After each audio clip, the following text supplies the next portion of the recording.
జగన్ ఒకసారి సార్ ఒక్క నిమిషం సార్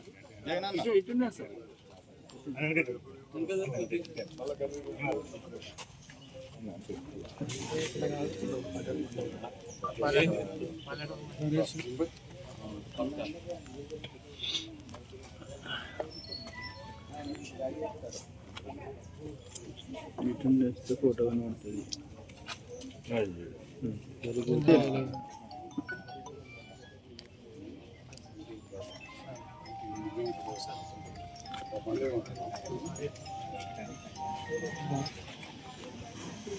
ఇంద్రమ్మ రాజ్యం, ఇంద్రమ్మ రాజ్యం.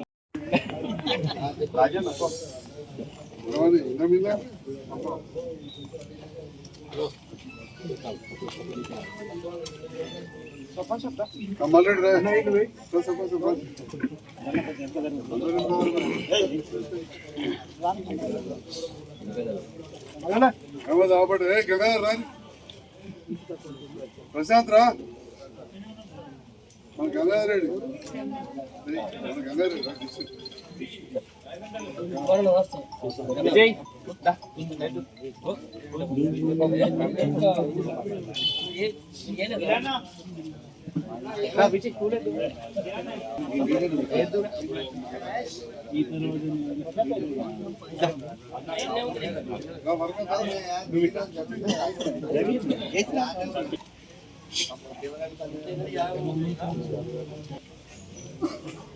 రైతుల మండలం మాట్లాడుతున్నారు. ఇందిరాగాంధీ గారి జన్మదిన సందర్భంగా ఏర్పాటు చేసిన కార్యక్రమం ముఖ్య అతిథులు గౌరవనీయులు శాసనసభ్యులు సంజయ్ కుమార్ గారు, తాజా మాజీ మున్సిపల్ చైర్పర్సన్ జ్యోతి లక్ష్మణ్ గారు, వివిధ హోదాలో ఉన్న పార్టీలో ఉన్న నాయకులందరూ కూడా నమస్కారం తెలియజేస్తూ, మరి ఉక్కు మహిళగా పేద ప్రజల సంక్షేమం కోసం ఎన్నో కార్యక్రమాలు చేపట్టిన మహా నాయకురాలు. మరి ఈరోజు దేశం కోసం, దేశ సమగ్రత సమైక్యత కోసం ప్రాణాలు ఇచ్చిన కుటుంబం ఏదైనా ఉందంటే అది ఇందిరాగాంధీ వాళ్ళ కుటుంబం అని చెప్పక తప్పదు. ఇందిరాగాంధీ కానీ, రాజీవ్ గాంధీ కానీ వీళ్ళందరూ కూడా దేశాల కొరకు ప్రాణాలు ఇచ్చారు. మరి ఆనాడు భారతీయ జనతా పార్టీ నాయకులు అటల్ బిహారీ వాజ్పేయి గారు కూడా ఇందిరాగాంధీ గారిని ఒక దుర్గామాతగా పోల్చిండు. అంటే ఆమె అప్పుడు తీసుకున్న నిర్ణయాల మీద అభినందించారు. కాబట్టి భౌతికంగా ఆమె మనకు లేకున్నా ఆమె ఆశయాలు ఎప్పటికీ ఉంటాయి. ఆమె ఆశయాలను మనం అందరం పాటించాల్సిన అవసరం ఉంది. ఇప్పటికి కూడా ఆమె లేకున్నా ఆమె పేరు మీద ఇంకా ఇందిరమ్మ ఇళ్ళ కార్యక్రమం మనం కొనసాగిస్తున్నాం. ఏది ఏమైనా ఒక బ్యాంకుల జాతీయకరణ కానీ, రాజభరణాల రద్దు కానీ, భూముల సీలింగ్ కానీ ఎన్నో చరిత్రాత్మక నిర్ణయాలు తీసుకొని ఈ భారతదేశానికి ఇవాళ దశ చూపించారంటే వాళ్ళని చెప్పక తప్పదు. మనకు స్వాతంత్రం వచ్చినాడు ఒక గుడ్డి సూది కూడా చేసుకునే ప్రయత్నం లేకుండే. నీళ్లు లేవు, రోడ్లు లేవు, ఏమీ లేవు. దాని తర్వాత నెహ్రూ గారు వాళ్ళ కుటుంబమే ఇవాళ ఇన్ని సంవత్సరాలు పరిపాలించి ఇవాళ భారతదేశం ఈ స్థాయిలో ఉండంతే వాళ్ళే. చెట్టు పెట్టి పెద్ద అయినాక పనులు అయిన తర్వాత అందరూ వచ్చి కోసుకుంటారు. అది వేరు. ఇప్పుడున్న ప్రభుత్వాలు వాళ్ళు ఎన్నో చెప్తారు కానీ ముందుగా చేసినాడు గొప్పోడు. స్టార్టింగ్కి వెళ్ళి ఇందిరాగాంధీ వాళ్ళ కుటుంబమే ఈ దేశానికి రక్ష. వాళ్ళు చేసిన అడుగుబాటల్లోనే ఇప్పుడు ఏ ప్రభుత్వం అయినా నడుస్తుందని చెప్తూ, కావాలంటే స్కీమ్ల పేరు మారుస్తున్నారు కానీ ఆశయం మాత్రం ఒకటే. కాబట్టి మనం అందరం కూడా ఎప్పటికి కూడా వాళ్ళను జ్ఞాపకం పెట్టుకోవాల్సిన అవసరం భారత ప్రజలందరికీ కూడా ఉందని చెప్తూ,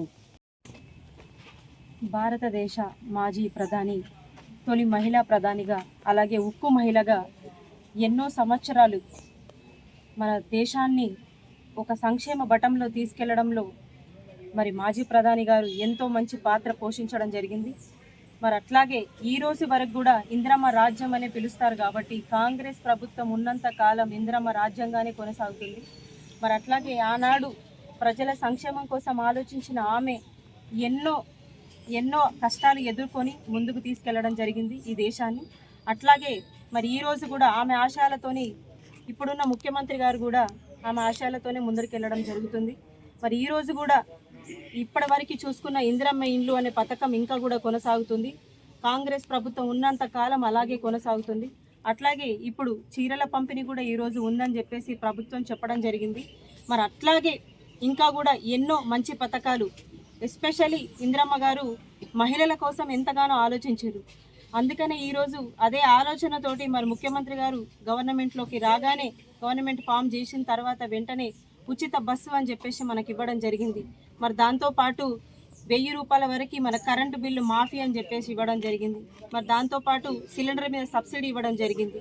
ఇంకా కూడా మేనిఫెస్టోలో లేని సన్న బియ్యం కూడా ఇవ్వడం జరిగింది. కాబట్టి మరి ప్రతి ఒక్కరూ ఈరోజు మహిళలు ఇంత సంక్షేమంగా ముందుకెళ్తున్నారు, మహిళల్ని కోటీశ్వరిని చేయాలనే ఆలోచనతోటి ప్రభుత్వం ముందుకెళ్తుంది. కాబట్టి మరి అది కాంగ్రెస్లో ఉన్న ఇందిరమ్మ రాజ్యంతోనే సాధ్యమవుతుందని చెప్పేసి సందర్భంగా నేను తెలియజేస్తూ, ఇట్లాంటి సంక్షేమ కార్యక్రమాలు ఇంకెన్నెన్నో జరిగి అందరూ రాష్ట్ర ప్రజలందరూ కూడా సంతోషంగా ఉండాలని చెప్పేసి సంతంగా తెలియజేస్తూ, మరి ఈ కార్యక్రమం గౌరవనీయులు ఎమ్మెల్యే గారి ఆధ్వర్యంలో జరగడం ఈరోజు పెట్టుకోవడం జరిగింది. మరి అట్లాగే ఇక్కడికి విచ్చేసిన మన గౌరవనీయులు సంజయన్న గారికి, అట్లాగే కిరణా భూషణం గారికి, మరి ఇక్కడికి విచ్చేసిన కాంగ్రెస్ సీనియర్ నాయకులందరికీ కూడా హృదయపూర్వకంగా నమస్కారాలు తెలియజేస్తున్నారు.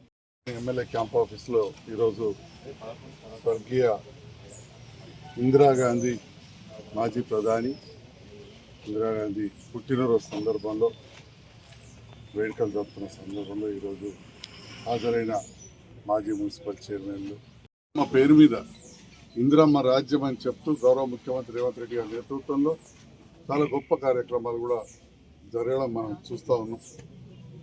మరి దాంతో పాటుగా మనం అందరం కూడా తెలుసు, భారతదేశాన్ని ఇడిచిపెట్టేటప్పుడు బ్రిటిష్ వాళ్ళు ముక్కలు ముక్కలుగా చేసి ఇడిచిపెట్టిపోయారు. ఒక్కొక్క రాజుకు ఒక్కొక్క ముక్క పైపోయారు. అప్పుడు నెహ్రూ గారి ఆధ్వర్యంలో స్వయాన మన ఇందిరాగాంధీ గారి తండ్రి వారు ప్రధానమంత్రి ఉన్నప్పుడు, సర్దార్ వల్లభాయ్ పటేల్ ఉన్నప్పుడు విలీనం చేసినా కానీ మొత్తం కూడా కాలే. మనం అనుకుంటుంటాం 48కి మొత్తం నిజాం ప్రభుత్వం మీద, కానీ నిజాంను గవర్నర్గా నియమించారు రాజ్ ప్రముఖ్ అని 56 వరకు. తర్వాత కొన్ని రాష్ట్రాలలో అప్పటి కూడా రాజభరణాలు ఉండేవి. రాజరికం పైన రాజ్యం పైన మళ్ళా పన్ను కట్టి రాజులకు పైసలు కట్టుకుంటూ ఉండే ఆ రాజభరణాలు కూడా రద్దు చేసి, అంటే చాలా గొప్ప గొప్ప నిర్ణయాలు వారు ప్రధానమంత్రిగా ఉన్న సందర్భంలోనే ఇక్కడ మన ముఖ్యమంత్రి పివి నరసింహారావు కావచ్చు, అప్పుడున్న క్యాబినెట్ కావచ్చు, భూ సంస్కరణ దానివల్ల పెద్ద పెద్ద జమీందారులు కావచ్చు, అప్పుడు దేశాయిలు సర్దేశాయిలు దేశ్ముఖులని వతందారులని వాళ్ళ అన్నీ కూడా భూములు అయితే అంతకుముందు అమ్ముకోవడమో లేదా పేదలకు పంచే పరిస్థితి వచ్చింది. దానివల్ల ఇవాళ రైతుల చేతులకు భూములు చాలా వరకు వెళ్ళలేదు. ఈ రకంగా పేదరికాన్ని దేశం నుంచి నిర్మూలించాలని విశ్వ ప్రయత్నం చేసింది. కానీ ఇక మనందరికీ కూడా తెలుసు, రకరకాల కారణాలు, విపరీతమైన మన జనాభా పెరుగుదల, స్వతంత్రం వచ్చిన 30-35 కోట్ల నుంచి ఇవాళ 140 కోట్లకు పోయినాం. మరి అప్పుడు వారు కావచ్చు, వారి తనయుడు సంజయ్ గాంధీ కావచ్చు, తప్పకుండా కుటుంబ నియంత్రణ పాటించాలని చెప్పి పెద్ద ఎత్తున చేస్తే ప్రజల నుండి కూడా కొంత వ్యతిరేకత రావడం రకరకాలుగా జరిగిన చరిత్ర. ఇంత పెద్ద జనాభా యువత, అదే మనకు ఒక బలం యువతరం. కానీ అట్ ద సేమ్ టైం ఇంత పెద్ద జనాభా పెరగడం వల్ల వివిధ రకాలుగా మనం ఎక్కువ జనాభా పేదరికంలో ఉండడం జరుగుతుంది. మరి వారు ఆనాడు ఏదైతే కొన్ని నిర్ణయాలు తీసుకున్నారో దానివల్ల ఈరోజు కూడా ఈ దేశం సంఘటితంగా ఉంది. అప్పుడు పేదల పట్ల ఇండ్లు కావచ్చు, మిగతా కార్యక్రమాలు తీసుకున్నారో, ఇప్పుడు మళ్ళీ గౌరవ ముఖ్యమంత్రి రేవంత్ రెడ్డి గారి నేతృత్వంలో ప్రభుత్వం పెద్ద ఎత్తున ఇల్లు ఇచ్చే కార్యక్రమాన్ని చేపడుతూ ఉన్నది. ఎక్కడ చూసినా ఇళ్ళ నిర్మాణాలు కూడా జరుగుతూ ఉన్నాయి. ఏ ఊరికి పోయినా ఒక పండుగ వాతావరణం మనకు కనబడుతూ ఉంది. అలాంటి ప్రభుత్వం ఇవాళ తెలంగాణ రాష్ట్రంలో ఏర్పడ్డందుకు మరి ఆ ప్రభుత్వంతో కలిసి పనిచేస్తున్నాం అందరం కూడా. ఈ సందర్భంలో సహకరిస్తున్న నాయకులకు, అధికారులకు, పాత్రికేయ మిత్రులకు అందరికీ కూడా ధన్యవాదాలు తెలియజేస్తూ మరొకసారి మాజీ ప్రధాని ఇందిరమ్మ జయంతి సందర్భంలో జగిత్యాల నియోజకవర్గ ప్రజలందరి పక్షాన ఘన నివాళులు అర్పిస్తూ ఉంది.